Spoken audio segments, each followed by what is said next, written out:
അസ്സലാമു അലൈക്കും. എന്തൊക്കെയുണ്ട് വിശേഷം? എല്ലാവർക്കും സുഖമാണെന്ന് വിചാരിക്കുന്നു. പുതിയൊരു വീഡിയോയിലോട്ട് എല്ലാവർക്കും സ്വാഗതം.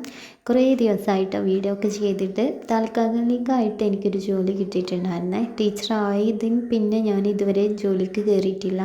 അപ്പോൾ എനിക്ക് താൽക്കാലികമായിട്ട് കിട്ടിയതായിരുന്നു കേട്ടോ.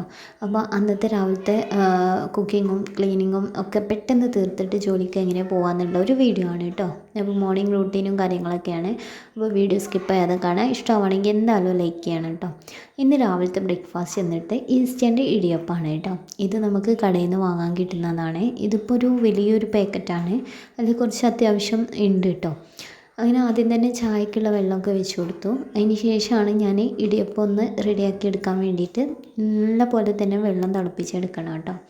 അപ്പോൾ ഒരു പാത്രത്തിൽ വെള്ളം തിളപ്പിക്കാൻ വേണ്ടിയിട്ട് വെച്ചിട്ടുണ്ട്. അപ്പോൾ നമുക്ക് എത്രത്തോളം ഇടിയപ്പം വേണോ അത് മുങ്ങി കിടക്കാനുള്ള വെള്ളം വേണം കേട്ടോ. അപ്പോൾ ഇതാ ആവശ്യത്തിനുള്ള ഉപ്പും ചേർത്തിട്ട് നല്ലപോലെ തിളപ്പിച്ചെടുക്കുന്നുണ്ട് കേട്ടോ. തലേന്ന് രാത്രി നല്ലപോലെ മഴ പെയ്തിട്ടുണ്ട്, പുറത്ത് കാണാനുണ്ട് കേട്ടോ. അതിന് വെള്ളം നല്ലപോലെ തിളച്ചപ്പോൾ ഞാൻ ഫ്ലെയിം ഓഫ് ചെയ്തേ. ലാസ്റ്റ് ഇതാ നമ്മൾ പാക്കറ്റിലുള്ള സംഭവം ഒന്ന് വെള്ളത്തിലേക്ക് ചേർത്ത് കൊടുക്കുന്നുണ്ട്. എന്നിട്ടൊരു 5 മിനിറ്റ് മൂടി വെക്കാം. അതിന് ശേഷം എടുത്താൽ മതി. ഇതിൻ്റെ ഡീറ്റെയിൽ ആയിട്ടുള്ള വീഡിയോ ഞാൻ കുറച്ച് മുന്നത്തെ വീഡിയോയിൽ അപ്ലോഡ് ചെയ്തിട്ടുണ്ട് കേട്ടോ. അപ്പോൾ എനിക്ക് ആവശ്യമുള്ള ഇടിയപ്പമൊക്കെ വെള്ളത്തിൽ ചേർത്ത് കൊടുത്തിട്ടുണ്ടായിരുന്നു. പിന്നെ ഇതാ നമ്മളൊന്ന് ഊറ്റിയെടുക്കുകയാണ് ചെയ്യേണ്ടത്. അങ്ങനെ എല്ലാ ഇടിയപ്പവും കൂടി ഊറ്റിയെടുത്തിട്ടുണ്ട് കേട്ടോ. ഇത് പെട്ടെന്ന് തന്നെ നമുക്ക് കുക്ക് ചെയ്തെടുക്കാൻ പറ്റുന്നതാണ്. നമുക്ക് എങ്ങോട്ടെങ്കിലുമൊക്കെ പോകണമെന്നുണ്ടെങ്കിലും അതുപോലെ പെട്ടെന്ന് നമുക്ക് ബ്രേക്ക്ഫാസ്റ്റ് ആവണമെന്നുണ്ടെങ്കിലൊക്കെ വാങ്ങിയിട്ട് ഉപയോഗിക്കാൻ പറ്റുന്ന ഒന്നാണ് കേട്ടോ. അപ്പോൾ ഇതിലേക്ക് ഞാൻ തേങ്ങാപ്പാലാണ് യൂസ് ചെയ്യുന്നത്. അങ്ങനെ തേങ്ങാപ്പാലിൽ കുറച്ച് പഞ്ചസാരയൊക്കെ ചേർത്തിട്ടാണ് ഈ ഒരു ഇടിയപ്പത്തിലേക്ക് ഒരു ഇത് റെഡിയാക്കുന്നത്. ഇന്നിപ്പോൾ ലഞ്ചിന് കൊണ്ടുപോകാൻ വേണ്ടിയിട്ട് കേബേജിൻ്റെ ഉപ്പേരിയാണ്. അപ്പോൾ തലേന്ന് തന്നെ നമ്മൾ ഇതെല്ലാം അരിഞ്ഞ് വെച്ചിട്ടുണ്ട് കേട്ടോ. ഇനി കുറച്ച് ഉപ്പും അതുപോലെ പച്ചമുളക് പിന്നെ കുറച്ച് മഞ്ഞൾപ്പൊടി കൂടി ചേർത്തിട്ടാണ് കേബേജിൻ്റെ ഉപ്പേരി റെഡിയാക്കുന്നത്. ആദ്യം തന്നെ വെളിച്ചെണ്ണയിൽ കുറച്ച് കടുകും കറിവേപ്പിലൊക്കെ ഇട്ടിട്ട് ലാസ്റ്റ് നമ്മളിതാ കേബേജൊക്കെ ചേർത്ത് ഉപ്പൊക്കെ ചേർത്തതിന് ശേഷം നല്ലപോലെ തന്നെ ഒന്ന് മിക്സ് ചെയ്ത് കൊടുക്കുന്നുണ്ട്. ഇത് വെക്കേഷൻ തുടങ്ങുന്നതിന് മുന്നേ ഉള്ള വീഡിയോ ആണ് കേട്ടോ. വെക്കേഷൻ ആയതിന് ശേഷം വീഡിയോ ഇടാൻ ഭയങ്കര പോലെ മടിയാണ്. വെക്കേഷന് മുന്നേ ആയാലും നമുക്ക് ക്ലാസ് പോകാനുള്ളത് കൊണ്ട് തന്നെ ഇടാനും അല്ലെങ്കിൽ വീഡിയോ ചെയ്യാനും ഒക്കെ ഒരു ബുദ്ധിമുട്ടായിരുന്നു കേട്ടോ. അങ്ങനെ ഇതാ മഞ്ഞൾപ്പൊടിയൊക്കെ ചേർത്ത് നല്ലപോലെ മിക്സ് ചെയ്തെടുത്തിട്ടുണ്ട്. ഇനി ഇതൊന്ന് അടച്ചു വെച്ചിട്ട് കുക്ക് ചെയ്താൽ ഉപ്പേരി റെഡി ആവും കേട്ടോ. അപ്പോൾ ഉപ്പേരി റെഡി ആയി കഴിഞ്ഞാൽ പിന്നെ ചിക്കനൊന്ന് ഫ്രൈ ചെയ്തെടുക്കണം. അപ്പോൾ ചിക്കനൊക്കെ തലേന്ന് തന്നെ ഒന്ന് മസാല കൂട്ടിയിട്ടുണ്ടായിരുന്നു. എണ്ണ നല്ലപോലെ ചൂടായതിന് ശേഷം ഇതാ ചിക്കൻ ഓരോന്ന് ചേർത്ത് കൊടുക്കുന്നുണ്ട്. രാവിലത്തെ പണികളൊക്കെ പെട്ടെന്ന് തീർക്കാൻ വേണ്ടിയിട്ട് തലേന്ന് തന്നെ ഞാൻ കുറേ പ്രിപ്പറേഷൻസും കാര്യങ്ങളൊക്കെ ചെയ്ത് വെക്കാറുണ്ട് കേട്ടോ. ലഞ്ചിനായിട്ടുള്ള ഐറ്റംസൊക്കെ അരിഞ്ഞ് വെക്കും. അതുപോലെ ചിക്കനൊക്കെ ആണെങ്കിൽ തലേന്ന് തന്നെ കൊണ്ടുവന്ന് വെക്കും. ഇപ്പോൾ റേഷൻ കടയിൽ നിന്ന് കിട്ടിയിട്ടുള്ള അരി അത്യാവശ്യം നല്ലപോലെ ചെള്ളും അല്ലാത്ത ഇതൊക്കെ ഉണ്ട് കേട്ടോ.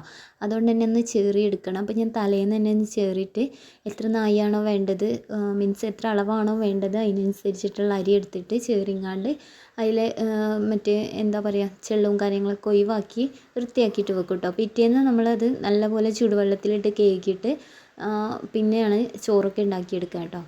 അപ്പോൾ അതൊക്കെ അങ്ങനത്തെ അല്ലറ ചില്ലറ ചെറിയ ചെറിയ കാര്യങ്ങളൊക്കെ തലേന്ന് തന്നെ ചെയ്തു വെക്കും. പിന്നെ മക്കളെ കാര്യമായാലും പഠിത്തത്തിനുള്ളത് ഇപ്പോൾ ബുക്ക് കാര്യങ്ങൾ അതൊക്കെ ഞാൻ തലേന്ന് റെഡിയാക്കി വെക്കലാണ് കേട്ടോ. പിന്നെ യൂണിഫോം ഇസ്തിരി ഇടുക അങ്ങനത്തെ ഒരുപാട് കാര്യങ്ങളുണ്ടാവും.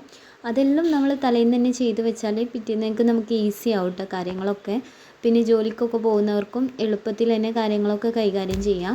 പിള്ളേരും കാര്യങ്ങളൊക്കെ ആയതുകൊണ്ട് തന്നെ മദ്രസിൽ 7 മണിക്കാണ് കേട്ടോ. അപ്പോൾ മദ്രസ് സ്റ്റാർട്ട് ചെയ്യുക, മൗലൂദും കാര്യങ്ങളൊക്കെ ഉള്ളതുകൊണ്ട് തന്നെ അപ്പോൾ 7 മണിയാകുമ്പോഴേക്കും എൻ്റെ പണികൾ ഏകദേശം തീരും കേട്ടോ. അവനക്ക് ബ്രേക്ക്ഫാസ്റ്റ് ഉണ്ടാക്കൽ, ഉച്ചയത്തെ ലഞ്ചിൻ്റെ ഒരുപാട് പ്രിപ്പറേഷൻസും കാര്യങ്ങളും പിന്നെ കുക്കിങ്ങിൻ്റെ ഒക്കെ പകുതിയോളം കഴിയാറുണ്ട്.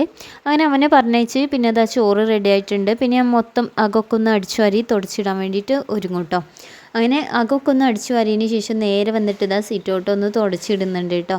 സിറ്റൗട്ട് ഡെയിലി തുടച്ചിട്ടിട്ടില്ല എന്നുണ്ടെങ്കിൽ ഭയങ്കര പ്രശ്നമാണ് കേട്ടോ. കാരണം പെട്ടെന്ന് നമ്മൾ കാണുന്നത് സിറ്റൗട്ടാണല്ലോ. അങ്ങനെ സിറ്റൗട്ടൊക്കെ ക്ലീൻ ചെയ്ത് വേഗം വന്നിട്ട് ഇതാ ഉച്ചയത്തെ ലഞ്ച് ബോക്സിലൊക്കെ ഒന്ന് റെഡിയാക്കി ആക്കുന്നുണ്ട് കേട്ടോ. ഞാൻ ഈ ഒരു ലഞ്ച് ബോക്സിലാണ് കൊണ്ടുപോകാറുള്ളത്. അപ്പോൾ ചിക്കൻ ഫ്രൈയും ഇതുപോലെ കറി ഞാൻ ജസ്റ്റ് ഒന്ന് കൂക്കിച്ച് വെച്ചിട്ടുള്ളൂ കേട്ടോ. ചിക്കൻ ഫ്രൈയും അതുപോലെ കേബേജിൻ്റെ ഉപ്പേരിയാണ് കേട്ടോ ഒന്ന് ഉച്ചയ്ക്ക് കൊണ്ടുപോകുന്നത്. കറിയൊന്നും കൊണ്ടുപോകുന്നില്ല. കറി നമ്മൾ മത്തനെ ഒന്ന് കൂക്കിച്ച് വെച്ചിട്ടുണ്ട്, അതൊന്ന് വറവിട്ടെടുക്കാനേ ഉള്ളൂ കേട്ടോ. അപ്പോൾ അത് ഉച്ചയ്ക്ക് ആവശ്യമില്ലാത്തതുകൊണ്ട് തന്നെ നമ്മൾ രാത്രിയാണ് അതൊക്കെ ഒന്ന് വറവിട്ടെടുക്കുക. അങ്ങനെ ഉച്ചയത്തെ ലഞ്ച് ബോക്സും റെഡിയാക്കി വാട്ടർ ബോട്ടിലൊക്കെ എടുത്ത് വെച്ചിന് ക്ലീനിങ് തുടങ്ങുകയാണ് കേട്ടോ. കൗണ്ടർ ടോപ്പ് ആയാലും ഡൈനിങ് ടേബിൾ ആയാലും ഒക്കെ ഒന്ന് ക്ലീനാക്കി സെറ്റാക്കി വെച്ചാൽ തന്നെ ഒരു സമാധാനമാണ് കേട്ടോ. പിന്നെ ഞാൻ ടൈമുള്ളപ്പോഴൊക്കെ ഇതാ ഗ്യാസ് സ്റ്റോപ്പ് ഒന്ന് അതിൻ്റെ മൂടിയൊക്കെ ഒന്ന് എടുത്ത് കേൾക്കും, പിന്നെ മൊത്തം ഒന്ന് തുടച്ചിടും കേട്ടോ. നല്ല പോലെ ടൈം ഉണ്ടെങ്കിൽ സോപ്പിട്ടൊക്കെ ഒന്ന് മൊത്തം ഒന്ന് എന്താ പറയുക തേച്ച് കഴുകിയതിന് ശേഷമാണ് പിന്നെ ഞാൻ തുണി ഉപയോഗിച്ചിട്ട് അങ്ങോട്ട് തുടച്ചെടുക്കും കേട്ടോ. അത്രയ്ക്കും ഡീപ്പാക്കിയിട്ട് അങ്ങോട്ട് ക്ലീൻ ആക്കലാണ്. ഇന്നിപ്പോൾ ടൈമില്ലാത്തതുകൊണ്ട് നമ്മൾ ജസ്റ്റ് ഒന്ന് വെള്ളം ഉപയോഗിച്ച് നല്ല പോലെ തന്നെ ഒന്ന് തുടച്ചെടുക്കുന്നുണ്ട്. പിന്നെ കൗണ്ടർ ടോപ്പും അതുപോലെ ഈ ഗ്യാസിൻ്റെ അടിഭാഗത്തൊക്കെ നല്ല പോലെ അയക്കുണ്ടാവും കേട്ടോ. അതൊക്കെ ഡെയിലി ഇതേപോലെ ഒന്ന് എന്താ പറയുക തുടച്ചെടുത്ത് കൊണ്ട് പോന്നാൽ നല്ലപോലെ നീറ്റ്നെസ് തോന്നും കേട്ടോ. എല്ലാ പെണ്ണുങ്ങളും ആഗ്രഹിക്കുന്ന ഒരു കാര്യമാണ് കേട്ടോ സ്വന്തമായിട്ട് ഒരു അടുക്കള എന്നുള്ളത്, അല്ലെങ്കിൽ സ്വന്തമായിട്ടൊരു വീടുണ്ടാക്കുക എന്നുള്ളത് എല്ലാ പെണ്ണുങ്ങളെയും ആഗ്രഹമാണ് അല്ലേ. അതേപോലെ തന്നെ സ്വന്തമായിട്ട് ഒരു കിച്ചന്, ആരും ഭരിക്കാനില്ലാത്ത അല്ലെങ്കിൽ അത് ചെയ്യ് ഇത് ചെയ്യുമെന്ന് പറയാനില്ലാത്ത ഒരു അടുക്കള നമ്മൾ തന്നെ എന്താ പറയുക ഉണ്ടാക്കിയെടുക്കുമ്പം, അല്ലെങ്കിൽ നമ്മളവിടെ കുക്ക് ചെയ്യുമ്പം നമുക്ക് കിട്ടുന്ന ഒരു സമാധാനമുണ്ട്. സത്യം പറഞ്ഞാൽ അതൊരു വേറെ ഫീലാണ്. പക്ഷേ അവിടെ അടുക്കളയിൽ വേറെ ഭരണങ്ങളൊക്കെ ഉണ്ടെന്നുണ്ടെങ്കിൽ സത്യം പറഞ്ഞാൽ നമുക്ക് അതിന് കഴിയൂലല്ലോ.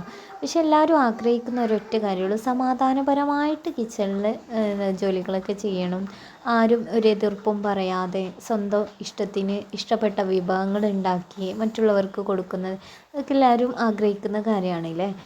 ഞാൻ ജസ്റ്റ് ഒന്ന് പറഞ്ഞതേ ഉള്ളൂ. എനിക്കും ഒരുപാട് ആഗ്രഹം ഉണ്ടായിരുന്നു. അങ്ങനെ നമ്മൾ നേരെ വീട്ടിൽ വന്ന് പിന്നെ നമ്മൾ വിരുന്ന് പോവാണ് കേട്ടോ. ഓണ വെക്കേഷനും കാര്യമൊക്കെ ആയതുകൊണ്ട് തന്നെ ഉമ്മാൻ്റെ വീട്ടിലേക്കാണ് പോയിട്ടുള്ളത്. ഉമ്മാൻ്റെ വീട്ടിൽ പോയി പിന്നെ അവിടെ ആണെങ്കിൽ എല്ലാവരും വന്നിട്ടുണ്ടായിരുന്നു. രാത്രി പിന്നെ ഞങ്ങളെല്ലാവരും കള്ളനും പോലീസും ഒക്കെ കളിച്ചു. പിന്നെ ഓരോരുത്തർ വരുന്ന സമയത്ത് ഇതുപോലെ എന്തെങ്കിലും മിഠായി ആയിട്ടോ അല്ലെങ്കിൽ സിപ്പപ്പായിട്ടോ ഒക്കെ കിട്ടിയിട്ടുണ്ടായിരുന്നു കേട്ടോ. അപ്പോൾ ലാസ്റ്റ് വന്ന പോലെ വക സിപ്പപ്പായിരുന്നു കേട്ടോ, പിസ്തൻ്റെ. സത്യം പറഞ്ഞാൽ എല്ലാവരും ഉണ്ടാകുമ്പോൾ പണ്ടത്തെ ആ ഒരു നൊസ്റ്റാൾജി ഫീലാണ് കേട്ടോ. പിന്നെ ഞങ്ങൾ കള്ളനും പോലീസും ഒക്കെ കളിച്ച് അതിൽ ജയിച്ചോലും തോറ്റോലെയൊക്കെ ഓരോ കാര്യങ്ങളൊക്കെ പറഞ്ഞിട്ട് അങ്ങനെ അവിടെ പോയിട്ടോ. പിന്നെ പിറ്റേ ദിവസം ഇത് ഉമ്മാൻ്റെ വീടിൻ്റെ അടുത്തുള്ള കുഞ്ഞി തോടാണ് കേട്ടോ. ഇവിടെ നിന്നാണ് പണ്ടൊക്കെ ഞങ്ങൾ ഒരുപാട് കുളിച്ചിട്ടും കളിച്ചിട്ടും ഒക്കെ ഉണ്ടായിരുന്നത്. ഇവിടെയൊക്കെ ഒന്ന് പോയി കാണുക എന്നുള്ളത് അതെന്താ ഇവിടെ വരുമ്പോഴുള്ള ഒരു അവസ്ഥയാണ് കേട്ടോ. സത്യം പറഞ്ഞാൽ തോട്, പാടം, നമ്മൾ പണ്ടൊക്കെ നടന്ന വഴികൾ, ഇതിലൂടെയൊക്കെ പോകുമ്പോൾ നമുക്ക് എന്താ അറിയില്ല ഒരു സന്തോഷവും എന്തൊക്കെ ഒരു ഹാപ്പിനെസ്സാണ് കേട്ടോ സത്യം പറഞ്ഞാൽ. അങ്ങനെ തോട്ടിലൊക്കെ പോയി കുളിയൊക്കെ കസാക്കിയിട്ട് നേരെ പിന്നെ വീട്ടിൽ വന്നിട്ട് ഇന്ന് വാപ്പാപ്പൻ്റെയും ഉമ്മമാൻ്റെയും ആണ്ട് കഴിക്കലായിരുന്നു കേട്ടോ. അതിനേക്ക് വന്നതായിരുന്നു. അവരില്ലാത്ത ആ ഒരു വീഡിയോ എന്ന് പറഞ്ഞാൽ സത്യം പറഞ്ഞാൽ എന്തോ ഒരു സങ്കടമാണ്. അപ്പോൾ ഇന്നത്തെ വീഡിയോ ഇത്രയ്ക്കുള്ളൂ. പുതിയൊരു വീഡിയോ ആയിട്ട് കാണാം. അതുവരേക്കും ബൈ, അസ്സലാമു അലൈക്കും. Thank you for watching.